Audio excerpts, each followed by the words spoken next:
The following is an AI radio TV news feature. Headline: Horror fiction, the unexpectedly ancient origins of ghost stories. Byline: Tim Brinkoff. Lead: Fear is one of the oldest and most powerful emotions known to man, so it should come as no surprise that horror stories are as old as storytelling itself. Story. As a literary genre, horror has long eluded definition from scholars. In the introduction to the Penguin Book of Horror Stories, dictionary writer J. A. Cuddon proves as much when he refers to the subject of his book as a piece of fiction in prose of variable length which shocks, or even frightens the reader, or perhaps induces a feeling of repulsion or loathing. In his book, The Philosophy of Horror, the American thinker Noël Carroll describes horror as a story about an event or entity that contradicts our conventional understanding of the world. Although people initially experience this contradiction as deeply unsettling, Carroll argues horror can serve an intellectual purpose insofar as it draws attention to our false preconceptions and general lack of knowledge. As a literary genre, horror has long eluded definition from scholars.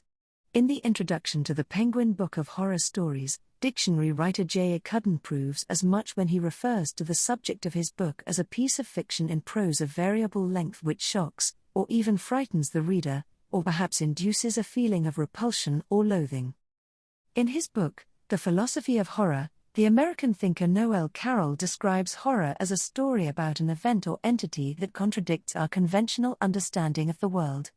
Although people initially experience this contradiction as deeply unsettling, Carroll argues horror can serve an intellectual purpose insofar as it draws attention to our false preconceptions and general lack of knowledge. When researching the emergence of horror in world literature, other scholars draw a distinction between religious or folkloric texts and what they term horror fiction. Whereas the former used fear to conform and instruct, the latter used fear to thrill and entertain. Of course, both were heavily influenced by what different cultures across different times considered frightening. Regardless of how you choose to define horror, though, one thing is certain.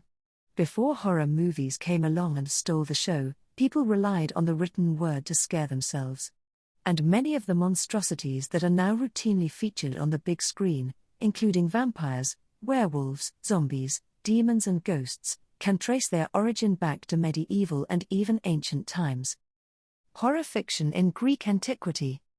Since fear often comes from superstition, it should come as no surprise ancient civilizations shared scary stories just as we do today. In a letter written sometime during the 1st century, the Roman author Pliny the Younger recounted a popular story of Athenodorus Cananits, a philosopher from Athens who bought an abandoned house because it was inexpensive, only to be haunted by the ghosts residing inside it.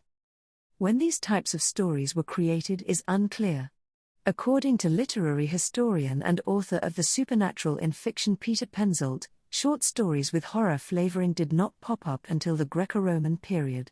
He points to the poet Petronius as an example.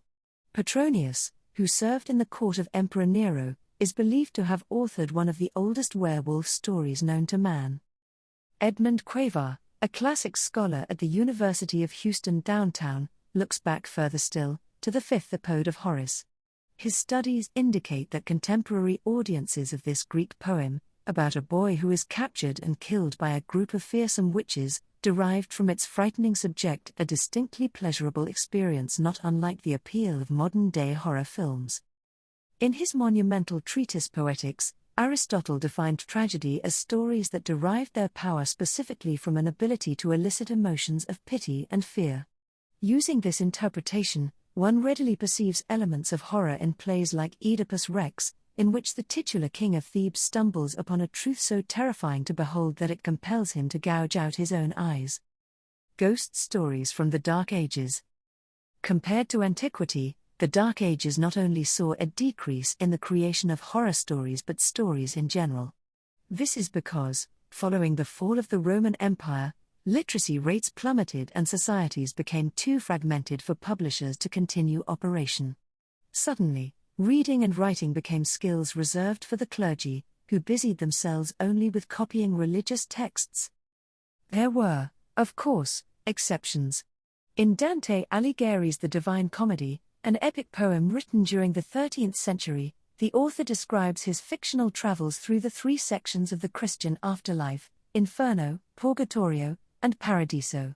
Inferno, which begins in a dark forest and ends in the frozen lake Cocytus, leans heavily on themes of horror, disgust, and sadism. That's not to say the horror genre disappeared entirely.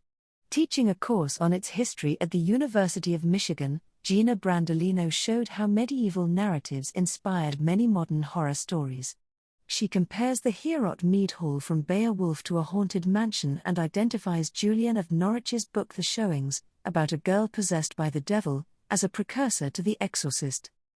Horror fiction from this period also seemed to have been based not on myths but real-life individuals. For instance, the concept of the blood-sucking vampire is believed to have taken shape in Germany and France shortly after the publication of political pamphlets describing war crimes from the Wallachian prince Vlad III, otherwise known as Vlad the Impaler.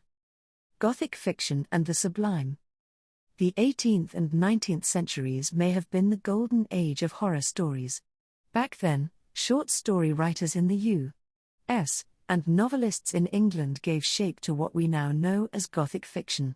This literary genre popularized many staples of modern horror, including spooky settings, an emphasis on mystery and suspense, and a liberal use of dreams and nightmares.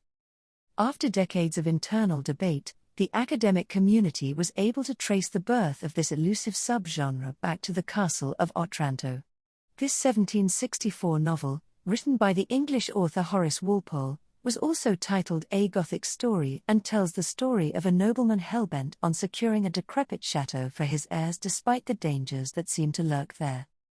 Some of the most influential horror stories of all time belong to this style and time period. These include Mary Shelley's 1818 novel Frankenstein and Bram Stoker's Dracula, which was published at the other end of the century. Like many Gothic writers, both Shelley and Stoker drew inspiration from the distant past, Shelley from the myth of Prometheus, Stoker from Vlad Dracul the Impaler. Perhaps more than any other literary movement, Gothic authors understood the power of the sublime, a concept in philosophy that refers to the feeling we get when an unknowable yet insurmountable force of nature makes us conscious of our own mortality and, in the process, reminds us we should be grateful for what we have.